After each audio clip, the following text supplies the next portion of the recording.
Good day, ladies and gentlemen, and welcome to yet another episode of our JG7 Classroom series. This is now episode 10 in the series.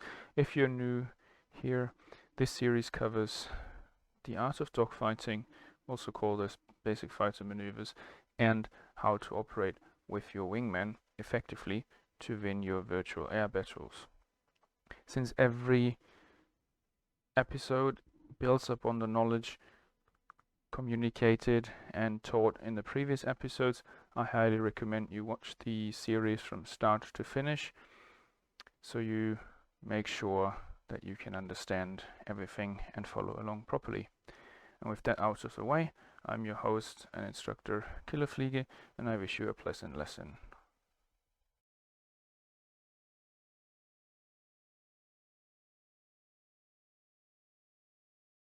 As always, eyes up onto the blackboard. Welcome to the classroom and attention for today's lesson. Today I want to talk about two important concepts in BFM that we haven't touched yet, which are, for one, pursuit types and the concept of turning room. Now, we will look at the different kinds of pursuit, what they are used for, and what they can tell you about what your opponent is up to. I usually call this the read the nose concept. And last but not least, we will talk about the concept of turning room. Let's start off with pursuit types. In dogfighting, there are only 3 possible pursuit types, which this graph here, little graph here, illustrates. Imagine there's a bandit down here and you want to dive onto that bandit. Or it could be a normal raid turn, you could be behind him and he's maneuvering, same thing. Whenever you're trying to point your nose toward the bandit, there's 3 ways you can do so. You could, of course, point your nose right at the bandit, which is what we call pure pursuit. You could also point your nose slightly behind the bandit, which we call lag pursuit. Or you could point your nose in front of the bandit, which we call lead pursuit. Since there are 3 types of pursuit available, it begs the question when to use which kind of pursuit. So let's start off with the lead pursuit. Look at this example here. We have a bandit here and you are down here. And you're trying to intercept the bandit. Let's say you're in range for a possible gun solution. You would, in this scenario, choose lead pursuit primarily to get your deflection shot, to get the reflection required to shoot the target. As we are just using forward-firing guns, that shoot ballistic projectiles, and because they have a certain amount of flight time, you will have to lead the target in order to hit. And that is to be achieved by lead pursuit. Let's say in the same example you are a bit further out of the target and you're not in firing range yet, but you would like to get there. You could again use lead pursuit in order to decrease your range to the target. But be aware, when you use lead pursuit, you will also increase your angle with respect to the target, and you will also increase your closure rate. At least range and closure rate in this scenario are desired developments here, with decreasing range and increasing closure rate. This is generally true for lead pursuit. Next up, we have pure pursuit. Again, imagine you are in the same scenario. Your respective closure speed, or the difference in speeds between you and the bandit, is near 0.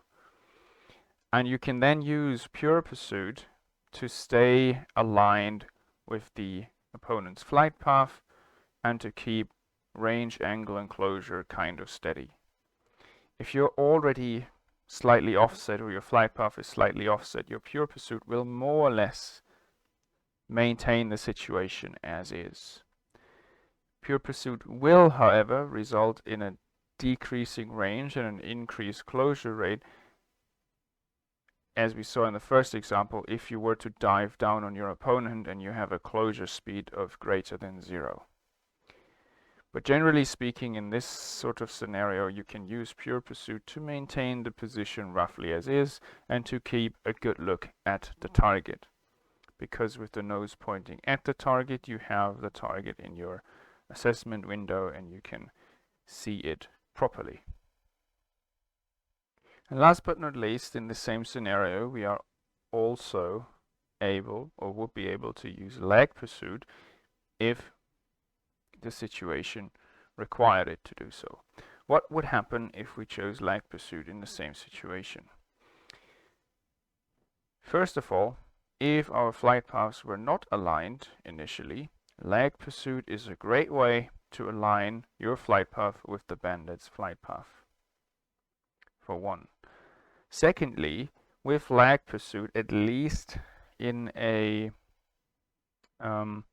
horizontal maximum rate turn situation, depending on how severe your lag pursuit is performed, you could increase the range slightly at the expense of a decreased angle, which is great, and you can also decrease your closure rate. So you could manage range, angle, and closure by going into lag pursuit. Let's say you're approaching the target too quickly, you won't risk an overshoot if you go into lag pursuit, because you will point behind the target, and hence your aircraft is going to fly toward that point. So lag pursuit is primarily used for range, angle, and closure management. Now, if you're locked, however, in a maximum rate turn with your bandit, you might not be able to do anything other than pulling lag pursuit. So in this scenario, your lag pursuit, if your bandit stays at a constant position in your canopy, let's say, when you look at him, lag pursuit will guarantee that you at least match your opponent's turn rate, but you could also be outrating him depending on how the bandit is moving across your canopy. So for a maximum rate turn, lag pursuit is great to maintain energy, to keep your energy high, to control your speed, to fly at your best sustained turn speed in this case, and to keep your bandit in a good position to look at him. This is how to use lag pursuit if you want to conserve energy, or if you want to manage range, angle, and closure. Okay? And the third application would be flight path alignment. Alright, so let's use the knowledge about pursuit types to make some deductions about our bandit's behavior or game plan by reading his nose. Reading his nose is very important, especially if you find yourself on a defensive side of a dogfight, as illustrated here. Let's assume we are locked with a bandit that's approaching us and we are breaking into the bandit. Depending on where his nose is pointing, it will tell us what he's about to do. If we go into the break turn and he's pointing or his nose in front of us and going into a lead pursuit, he is planning to shoot us. He is planning to get a firing solution. That means get out of the way. Jinx, do whatever you need to do to get out of your current flight path or change it. If he's pointing at us, it simply means he's trying to get a little bit closer before using his weapons on us. And at this point, especially if we are in a turn, he won't be able to hit us. So even if you see his guns blazing, the muzzle flash and all of that, you won't have to worry, because if he's far enough away and in pure pursuit, he can't hit you. His bullets will fall short. Alright? Likewise, if he's in lag pursuit, that tells you at the moment he cannot shoot at me, but he's probably trying to align his flight path with ours to get into a better position for a tracking shot. So that would be the scenario shown here. Let's change the scenario around a little bit and assume that the bandit is locked with us in this maximum rate fight. Initially, he would be in lag pursuit until he's close enough in terms of angles that he could potentially shoot us. Once we are inside of his assessment window, he is considered offensive in this scenario, and we would have to be careful. So let's assume we are just at the border of his assessment window, and he's still in lag pursuit. Now that could be, or could mean, several things. He's just trying to keep us there to gain a little bit more energy, to get the flight paths a little more aligned for a good tracking shot solution. It could mean that he's just barely able to match our turn rate, and should he fall behind or his nose point further and further back, and in return he would move forward on our canopy, that would mean that we start to outrate him and that we are winning the rate fight. So the lag pursuit here is a bit more difficult to read. If he's in pure pursuit in this situation, it definitely indicates that he can match our turn rate or even outrate us at this point. So you got to be careful. And especially when he transitions from lag pursuit to lead pursuit. So you see the nose coming around toward you, at you, and then pointing in front of you. That means he's going to shoot. This is the last moment you have to make an effort to ditch before the nose is in lead and stays in lead, ready for him to shoot you. Okay, so observing his nose is very important, and consulting a few other parameters that will tell you a lot about what he's doing and what his current capabilities are in terms of being able to attack you with his weapons or not. Let's have a look at how the currently talked about situation may look like from the cockpit. Now, excuse my drawing skills, but I tried my best here, and we will obviously see this later on in the practical lessons. But I want to prepare you for what you need to look out for. So, just a note before we look at the picture. If your bandit knows about the different pursuit types, just like you can use his or reading his nose to your advantage in terms of predicting what he's about to do, he can do the same with you. So by simply pointing your nose in different ways at the bandit, he will also be able to tell what you're about to do. So you got to keep that in mind. Now, let's have a look at the picture. Let's say we are looking outside of our canopy here, and we see a bandit like this. He's obviously in lag pursuit because we can see his canopy, we can see mostly the top side of his aircraft, and he's obviously pointing behind us.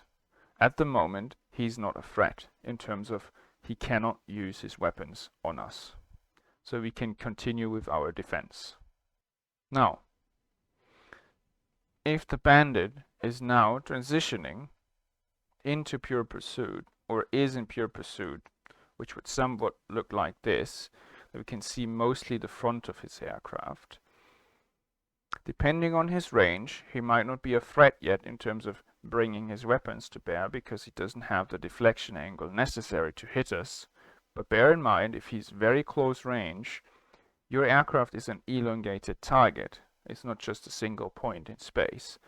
So if he's pure pursuit on your canopy or maybe your engine, he could still hit the tail plane or the tail section of your aircraft, depending on the range. So when he's in pure pursuit, this is when you have to start to worry or to be careful. With a little bit of experience, you will learn at which ranges pure pursuit might be dangerous or not. And last but not least, if your bandit is finally showing his belly to you, which is a clear indication that he's in lead pursuit, this is when you have to take immediate action to get out of the way, because he's preparing to shoot at you. He's in lead, so jink. Change your flight path. Do something to get away from your current trajectory, or to change your current trajectory, because he's about to shoot.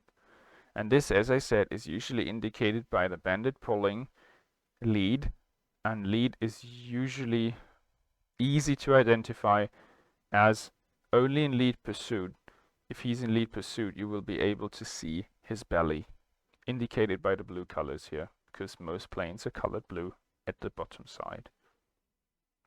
Now that we've talked about pursuit types in some length, let's talk about the second important concept of today's lesson, which is turning room.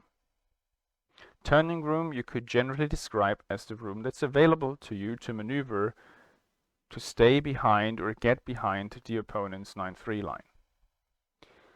Turning room is available in all three dimensions, so in the horizontal plane, but also in the vertical dimension. Let's start off with the horizontal turning room. Have a look at the following example. You have a bandit in front of you, and you are somewhat angled toward him. Now your goal obviously is to stay behind the bandit's 9-3 line, because that means that you can engage him and deploy your weapons. So the turning room that you have available to do so, you can roughly estimate by simply drawing a line, imaginary line, through his 9-3 line and compared to what your 9-3 line is looking like, as you can see in the picture. So the less angle you have, the more turning room you have available, which we shall see in the next example. But before we look at then a few more examples of turning room, let's quickly have a look at vertical turning room. Imagine again your bandit is down here flying straight, minding his own business, and you are up here with a vertical separation. Then this entire vertical separation up until here, up until his 9-3 line, this entire volume in space is your turning room available to perform any sort of maneuver that would get you onto your opponent's 6 o'clock. Notice that it's also dependent on the distance that you have to the target. Because as you move closer, for example, and we shall see this in the next examples, your turning room will decrease. So there's various factors that determine how large your turning room is. And especially if you want to engage a bandit, you obviously need as much turning room as you can possibly get to make sure that you stay behind your bandit's 9-3 line. So let's have a look at a few examples and how certain parameters affect turning room. As already indicated, I noted that turning room increases with decreasing angle. So let's have a look at this situation. We are behind the bandit at a certain distance, and we are flying exactly on his flight path. So there's zero angle between us and the bandit, and as you can see, we have a lot of turning room available to the sides. And how much turning room we have available to the front is determined by the distance. So you don't want to be too close, but you also don't want to be too far away, because let's assume that the bandit is suddenly becoming aware of us. He could use the same turning room that's available to him to perform a defensive move. So you want to be at a good, manageable distance. Now imagine a similar situation, but the bandit is now flying on the opposite direction, or in the opposite direction, and you are right on his 9-3 line. Given the fact that he's aware of you and he starts turning into you as soon as you merge, and you do the same, there's literally no turning room available that guarantees you to stay behind his 9-3 line, because you chase his tail as much as he chases yours. And should you and him match your turn rates, for example, and you should always stay on each other's 9-3 line, let's say, or 180 degrees opposite across the circle, none of you is actually offensive. So there is no turning room whatsoever. So let's have a look at this example here to illustrate how you can use turning room to your advantage. Now imagine we are in the same situation, but we become aware of the bandit earlier, when we are still a certain distance away from him. We could use that room now that's available to perform a so-called lead turn. So we start turning into the bandit before we merge and use this turning room to get an advantage. If he's not aware of us, or if he continues straight until he passes our 9 free line, we will already have made a portion of our turn before he starts turning. And that portion will be our advantage, because we won't be across the circle as we start to raid fight each other, but we would be maybe rather here, whereas he starts out here. So we already start offensive. We're in the offensive. So turning room is a very important concept and a very important thing to understand, because if you can utilize it, you are a good step ahead of your opposition. Right.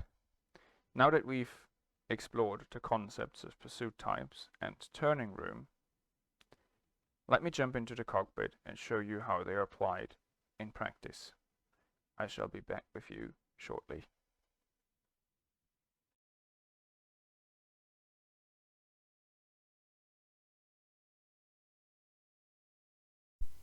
Right, so as always, let me instruct you real quick on the initial situation.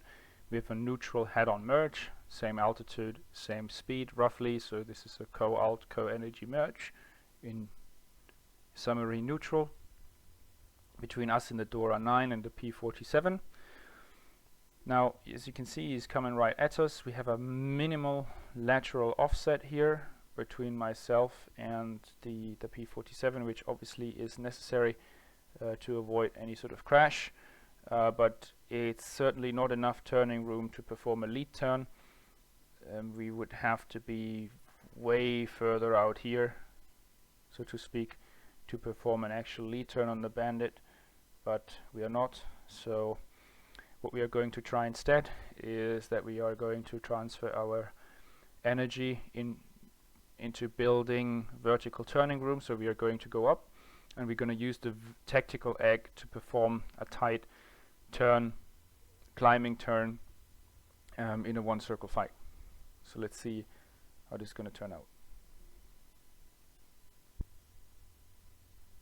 So as you can see, we are passing by, we are reversing our turn, so we are going one circle now, and as you can clearly see, the P-47 down here performed a rather flat horizontal turn, so he came in around like this, and he's now bleeding his airspeed into flying a tight turn, whereas we actually are building vertical turning room. So we came roughly from this side here, we went up, and we will be coming back down using the tactical egg to tighten our radius here at this location, or at this part of the turn, and we also at the same time conserved our energy, and we didn't just bleed it, and could build vertical turning room this way, because the altitude difference between him and us is our vertical turning room.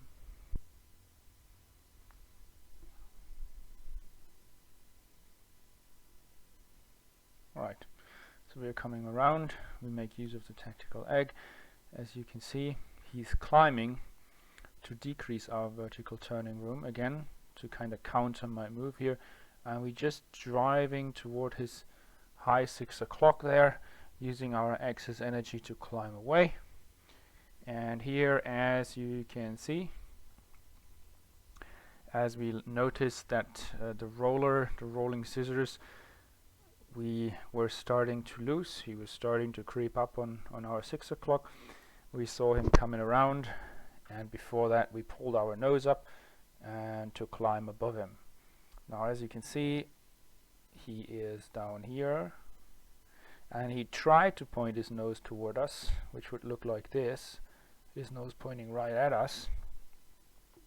But he noticed he doesn't have the energy, so from a flight path like this he's transitioning to a horizontal turn again. He's trying to extend now to get some separation so he can prepare his next defensive move. This is in this case the right thing to do, because without having the energy to climb up after me, extending gives him the opportunity to kind of equalize our energy states a little bit depending on how I behave. But he certainly needs that to build up more energy by extending to be able to muster his next defensive moves. So let's see how this fight continues. He's down here, we're coming around over the top, and as you can see he's going straight to gain some speed back, to gain the energy here back, because he's preparing exactly for that maneuver. He sees as I'm coming down, he's tightening the turn again, so he's decreasing turning room, and that little bit of extra energy that he generated is certainly going to help him as he's here. He came from this direction and is now turning in, and he's going to turn into me. He's going to try to decrease turning room both in the vertical and in the horizontal. So in order to counter that, we're going to perform a high yo-yo, again build up that vertical turning room and conserve our energy. So let's see this in practice, and there you go. As you can see, we pull above his flight path, we're coming around, and he's doing the right thing here. He's trying to come up a little bit to counter our yo-yo. Unfortunately, he doesn't have the energy, which he notices, and he's reversing back down to get some of his energy back. Now, in terms of nose pointing or nose positioning, as you could see, we are now coming down from here toward him. We are currently pointing somewhat behind him. We're still somewhat in lag pursuit, we do this to adjust our trajectory so we get a good firing solution. But our goal here is eventually to get him into our gun sights and fire at him. So you will see that we transition from lag pursuit into pure pursuit, which is here, pointing at the bandit, and then eventually we will transition into lead pursuit, and we will point the nose to where we estimate his flight path is going to be, so we can get our rounds on target. So his flight path would look like this. He's down here, he would fly like this, and the moment he's here we have proper lead to shoot him. Now, depending on how close we are, the aim point would be further or closer to him, but that's the general idea. And he will notice that that my nose is going to transition from lag pursuit to here to lead pursuit right here. And whenever you see this, when you're in the P-47's position and you see the nose transitioning from lag to lead pursuit, then you got to be careful, because he's going to shoot. That's your cue that you have to become defensive, and you've got a jinx out of the way. Right, so as we're coming down here, as you can see, we're pulling him into lead. Now this is obviously a high angle or high aspect shot. When we are going back up, which is why in these high angle or high aspect shots it's sometimes a bit difficult to see when the opponent is actually pulling lead, but you can assume if someone is going for a high aspect approach that his intention is to shoot you. So we are going back up a bit too much, using our excess energy there, and stall a little bit here. It is obviously a mistake. You shouldn't lose control over your aircraft, but he cannot capitalize on this mistake, so that's fine. We lost visual a little bit on the bandit for a short while at least. Trying to regain, there he is. And now, of course, because we gain some separation here, this goes back into a neutral merge. We still have some energy. He also has the energy, and we are merging basically neutrally again. We do the same thing. He's turning in a flat turn, and we are going back up. using the tactical egg in our excess energy to do a tight turn at the top of our climb. As you can see, we get slow, slow, slow. We are waiting for him to try and come back up. He's trying to point his nose, and unlike previously, as you can see, he is actually capable of pulling his nose up, and he's shooting us actually. So he is down here. His nose is pointing slightly in front of us, somewhat like this. Maybe it's a bit hard to draw. And he's shooting at us. So his tracers are coming our way. And that's the difference to the situation beforehand. So read the nose and be careful. So we actually prepared for this to happen because we saw that his nose was coming up. So let's see how it goes. His rounds miss, I think, maybe slight connections there. But now you can see he used a lot of energy, and during the last salvo his nose did not really point at us. Now what you can see is that he is here behind. His flight path is somewhat like this, and his nose is certainly pointing downwards. So the fact that his nose is pointing downwards tells you that he's low on energy. He's now trying to gain back energy, and we are capitalizing on that by using our vertical turning room to come back around. So let's see how this plays out. We go up, we increase our vertical turning room as he's going down at the same time. We obviously know he will try and invest his energy into coming back up, fly a tight turn, but undeterred, we're coming back down. We are in lag pursuit initially. We're staying in lag pursuit, and as he's turning, we're going back up into a high yo-yo, maintaining lag pursuit, taking his high 6 o'clock, staying inside of his control zone, all concepts we've previously learned in previous lessons, and we're staying in control. So he turned a bit, probably ran a bit slow there, which is why he's reversing, but he's still kind of slightly climbing, and now we're transitioning from a pure into a lead pursuit. He saw that. Now you saw that he saw that, and hence he jinxed out of the way. No problem, we just go back up, increase our vertical turning room, and come back down. Manage range angle and closure. In this case that was a barrel roll attack. He's trying to decrease turning room again by breaking into us, but again we just managed it the way we did. We saw we couldn't get the required lead, so we are coming back up, and we keep him close this time. He's reversing, but in this case that played right into our hands.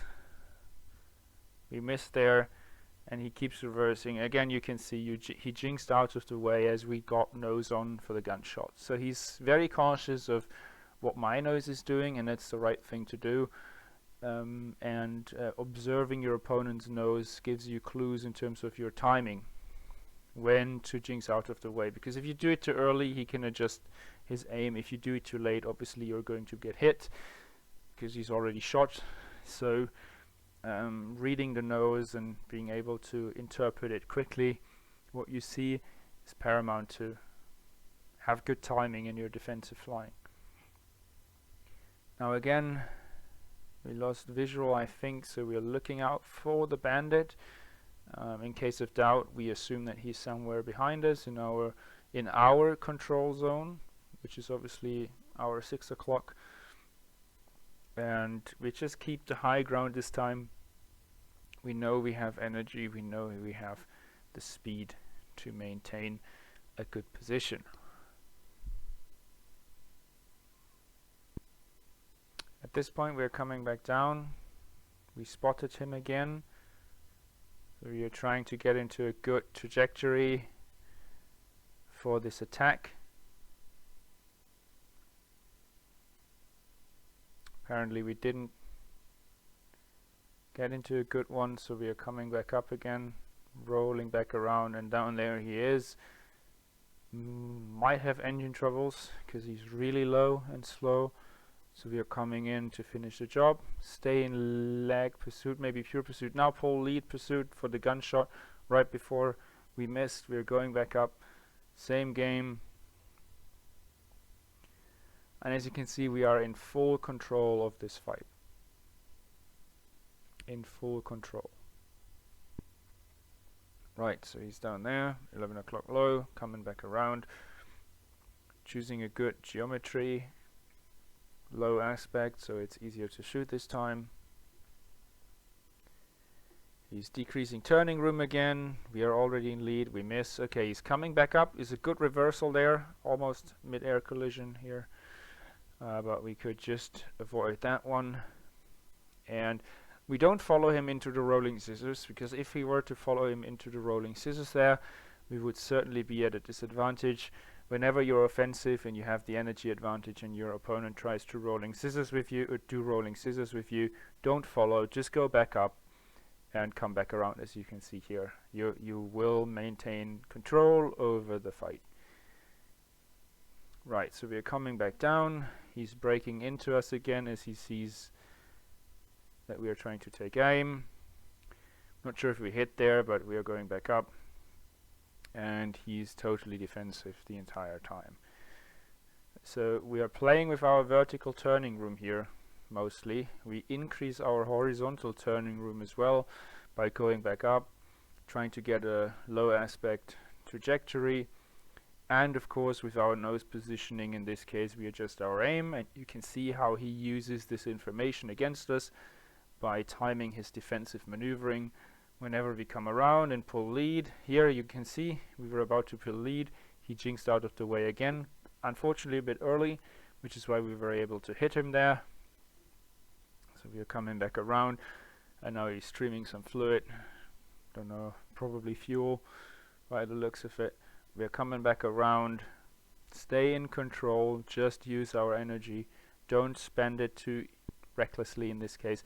Of course we could be much more aggressive in this case, but you always have to assume there's other targets, bandits around, so you want to maintain your energy.